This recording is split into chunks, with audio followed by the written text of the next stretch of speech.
अहमेवासमेवाग्रे नान्यत् यत्सदसत्परम पश्चादहम यदेतच्च यो वशिष्ये। तो ईश्वर तत्व क्या है ये समझ लेना, जो सृष्टि से पहले था, सृष्टि में है और सृष्टि के बाद भी रहेगा। वो ईश्वर जिस रूप में, जिस नाम से, जिस प्रकार से आप उपासना करो, वो आपका प्रेम, वो आपकी मौज। लेकिन वो स्वरूप का आराधन करते समय परम तत्व की अनुसंधान को छोड़ना मत।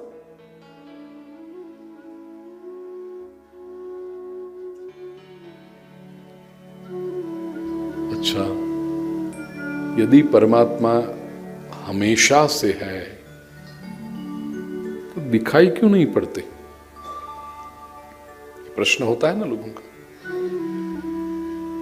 आजकल के कुछ लोग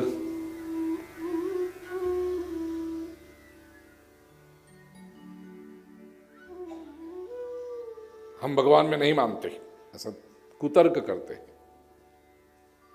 हम कहें क्यों नहीं मानते भगवान में? दिखाई नहीं पड़ते ना भगवान। हम तो बुद्धिवादी हैं, रैशनलिस्ट हैं, जो दिखाई पड़े वो ही मानते हैं बस। अच्छा,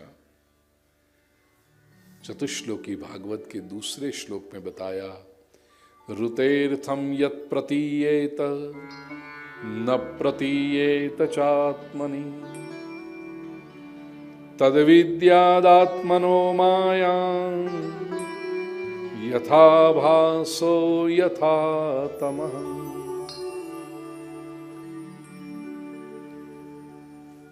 कभी कभी उसकी प्रतीति होती है, कभी प्रतीति नहीं होती। ये प्रतीति होना और न होना, विशेष करके जो न होना, वो क्या है? तद्विद्यात् आत्मनो मायाम, ये माया है। माया दो प्रकार की है, वेदांत समझाते हैं। यहां शब्द दिए देखिए, यथा भासो यथा तमः। माया दो प्रकार की है, आभास और तम। शब्द को ध्यान से सुनिएगा, इस पर चिंतन कीजिएगा। ये संसार में हम जो कहते हैं ना माया माया, माया क्या है? श्रीमद् भागवत आपके एक एक फंडामेंटल कॉन्सेप्ट्स को क्लियर करता, क्योंकि ये सारे शब्द का प्रयोग हम बार बार करते रहते हैं धर्म में। अरे ये संसार तो माया है। कभी सोचा आपने माया है क्या? माया है कह दिया और हम समझ भी गए माया, हाँ माया माया। लेकिन माया तत्वतः क्या है? कोई भी शास्त्र का जब अध्ययन करना हो तो उसके फंडामेंट्स में जाना पड़ता है, फंडामेंटली समझना पड़ता है उसको। अधिकतर लोग धर्म को समझ नहीं पाते, या तो धर्म से जो लाभ मिलना चाहिए आत्मा की उन्नति का, वो हो नहीं पाता। क्यों? क्योंकि केवल खोखले शब्द पकड़ के रखे हैं, कभी शब्दों के कंसेप्ट को समझने का प्रयास ही नहीं किया। जैसे मैंने कहा ना भगवान, हाँ भगवान पता है। क्या पता है भगवान? नहीं पता। माया बोलते तो बहुत है, क्या है माया? नहीं पता। यहां पर बताया दो प्रकार की माया है, यथा भासो यथा तमः। आभास, माया का ये पहला प्रकार है आभास। आभास का अर्थ जो न हो वो दिखाई पड़े, इसे आभास कहते हैं।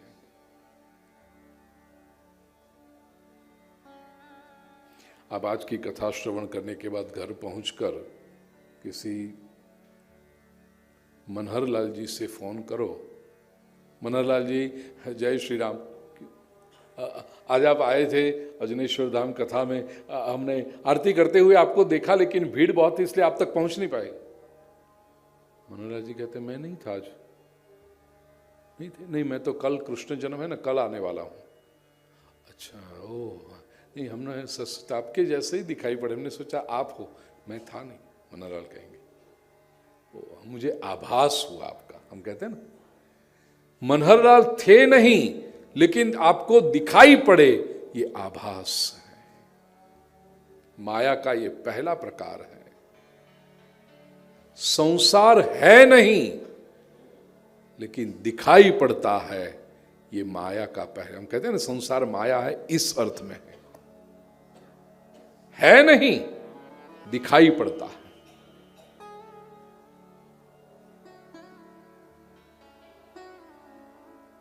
कैसे दिखाई पड़ता है?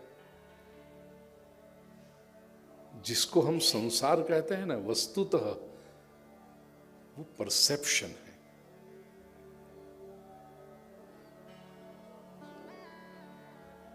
संसार में प्रिय स्वजनों, हम वस्तुओं को कहते हैं, वस्तु अच्छी बुरी कहते हैं।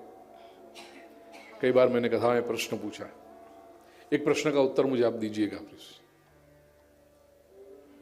बैंगन अच्छा होता है या बुरा होता है?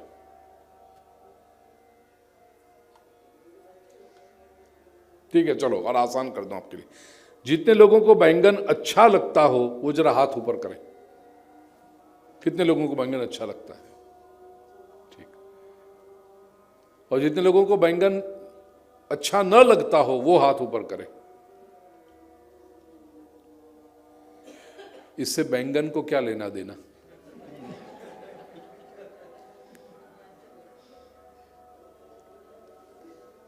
देखा, बैंगन न अच्छा होता है न बुरा होता है, बैंगन केवल होता है। उसको अच्छा या बुरा हम तय करते हैं।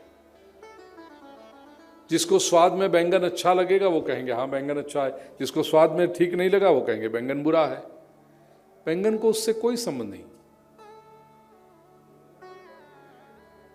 यदि बैंगन अच्छा होता तो सबको अच्छा लगना चाहिए था, और यदि बैंगन वास्तव में बुरा होता तो सभी को बुरा लगना चाहिए था। बैंगन न तो अच्छा होता है न बुरा होता है, तो ये बैंगन को अच्छा या बुरा बनाया किसने? अब ये तो केवल एक वस्तु हुई, ऐसे सारी वस्तुएं एक कदम और आगे आई है प्रिय स्वजनों। व्यक्ति न बुरा होता है न अच्छा होता है, उसको बुरा या अच्छा हम बनाते हैं। इसलिए हमें जो व्यक्ति बहुत अच्छा लगता हो वो किसी दूसरे को बिल्कुल अच्छा न लगता, और हम जिसका मुंह देखना नहीं चाहते उस व्यक्ति के सिवा किसी दूसरे को चलता ना हो। समाज में देखा है कि नहीं आपने? तो व्यक्ति अच्छा है कि बुरा है? नहीं, वो ना अच्छा है ना बुरा है, वो केवल है। ये अच्छा है बुरा, यही संसार है,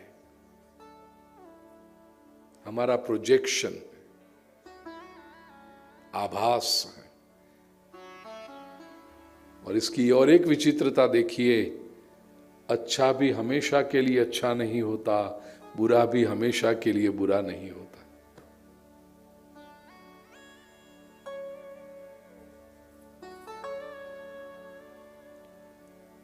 पड़ोसी से दुश्मनी चल रही थी 10 साल से।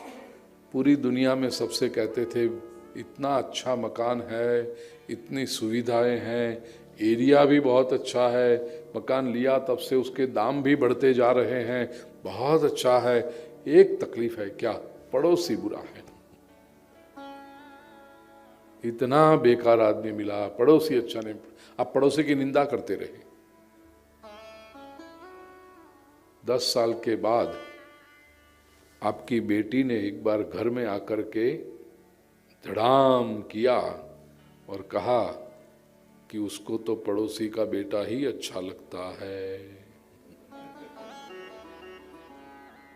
उसका तो मन उसी में अटक गया है। आप उसको समझाने की लाख कोशिश करो, अरे पूरी दुनिया में तुझे कोई नहीं मिला, जा जाके पड़ोसी। वो कहे नहीं मेरा तो वो ही। क्या स्थिति होगी आपकी? अब आप कहोगे नहीं ऐसे बाकी अच्छे हैं, ऐसे अच्छे हैं, बन गया अच्छा। वो 6 महीने के बाद बेटी ने आकर घर में कहा अब मेरी उससे नहीं बनती है, वी ब्रोक ऑफ। वापस आपकी भाषा बदल गई नहीं, मैं तो पहले से कहता था। भाई साहब तय कर लीजिए, पड़ोसी अच्छा है कि बुरा है। अच्छा कहते हो, बुरा कहते हो, फिर बुरा कहते हो, फिर अच्छा कहते हो। ये सारे हमारे मन की माया, ये आभास है। और दूसरा माया का प्रकार कहा तम। तम का लिटरल ट्रांसलेशन जो होता है समय, वो है अंधेरा, अज्ञान। ये माया का दूसरा प्रकार है। और अंधेरे की लाक्षणिकता क्या है? जो है वो भी दिखाई नहीं पड़ता है। आभास से बिल्कुल उल्टा। आभास में क्या था? जो नहीं है वो दिखाई पड़ा, और तब अंधेरे में जो है वो दिखाई नहीं पड़ा। ये माया का दूसरा प्रकार है। इस सृष्टि में सर्वत्र ईश्वर है, दिखाई पड़ता है। ये तम, ये अंधेरा, इसी को कहते हैं अज्ञान रूपी माया है, दिखाई नहीं